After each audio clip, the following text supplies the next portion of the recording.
అటు సీఎం రేవంత్ రెడ్డిపై తీవ్రస్థాయిలో విరుచుకుపడ్డారు బీఆర్ఎస్ వర్కింగ్ ప్రెసిడెంట్ కేటీఆర్.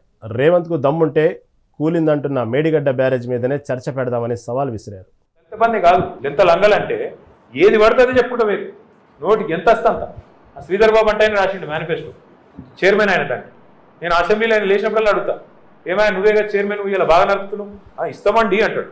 ఇస్తామండి అంటే నువ్వే చెప్పినావు కదా 100 రోజులు ఇస్తా అని. 100 రోజుల్లో ఇస్తా, 6 అయినా ఇటు సూర్యుడు అటు పొడిచినా అని డైలాగులు కొట్టింటే ఏం కాదు. ఇక ముఖ్యమంత్రి ఏమని అడిగి మీరు చూస్తాను. ఆయన మాటలు, ఆయన పద్ధతులు ఎవడన్నా అంటాడే ఊళ్ళల్లో ఆఖరికి పైసలు లేనోడన్నా మాట్లాడతారు అట్లా. లోపల బని పొక్కలున్న మీదికెళ్ళి మాత్రం తెల్లంగా వేసుకొని ఏం షాన్ మే ఫరక్ని అని అన్నట్టు ఉంటాం. ఎవడన్నా ముఖ్యమంత్రి నేను ఢిల్లీకి పోతున్నాను కలుపుతలేరు, చెప్పులు ఎత్తుకపోతున్నామో అని అపాయింట్మెంట్ ఇస్తలేరు ఎవడన్నా అంటాడా? అరే ఇంత అన్యాయం మాటలు. ఇంకా ఘోరం ఏంటంటే, ఇంకా ఘోరం ఏం చేస్తారా, ఆయన కోసుక తింటారా? ఈ ఏమంటారు ఆయన కోసుక తింటారా అంటే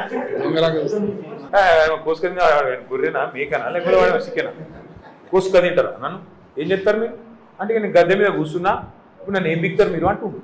మరి ఏం బిక్తారు అంటే మరి పీకేది మనమే చూపెట్టాలి. రేపు లోకల్ బాడీ ఎలక్షన్ రానే వస్తుంది. మళ్ళీ చర్చకు వస్తావా నిన్న డైలాగ్ ఏమనాలి?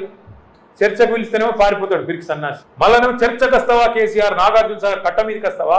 మేమన్నాం ఇక రారాబాయి మరి మేడిగడ్డ బరాజ్ మీదకి రాయిగా ఆడిడేందుకు మంచిగా ఉంది, అది కూలిపోలే. నువ్వు కూలేశ్వరం అని నీకు నెత్తి బాగలేక నువ్వు అంటున్నావు. కానీ నిన్నగాకమన్నా మా జగదీశ్వర రెడ్డి గారు వేయచ్చు మొత్తం మేడిగడ్డ బరాజ్ మీదనే కారు నడుపుకుంటా ఒక ఇక్కడనే కుంగింది, ఒక ఈయనే నా కారు ఉంది చూడుండ్రి అనుకుంటా ఆయన ఇలా ఆడ పెడతాడు సూర్యాపేటలో. ఫలానా కాడ పిల్లలకు బోసక్కగా లేక ఫుడ్ పాయిజనింగ్ అయింది, 30 మంది అస్వస్థత, 40 మంది ఇట్లా ఇప్పటికి 100 మంది పిల్లలు చచ్చిపోయినారు, 1000 మంది ఇప్పటికీ ఆసుపత్రిలో పాలైంది. నీ పిల్లలకి ఇట్లా ఎత్తుకుంటావా రేవంత్ రెడ్డి అని నేను అడిగినాను కడుపుగా. నీ పిల్లలకు, నీ బిడ్డకో నీ మన్మన్కో ఇట్లా ఎత్తుకుంటావా? ఇదే తిండి పెడుతుకుంటావా? ఇవాళ సాంబార్ వాళ్ళకు పైసలు ఇస్తలేరు. పెద్ద పెద్ద కాంట్రాక్టర్లకేమో పైసలు, వాళ్ళకు అలా ఫుడ్ పెట్టేటోళ్ళకి పైసలు ఇస్తలేరు గురుకులాలకు.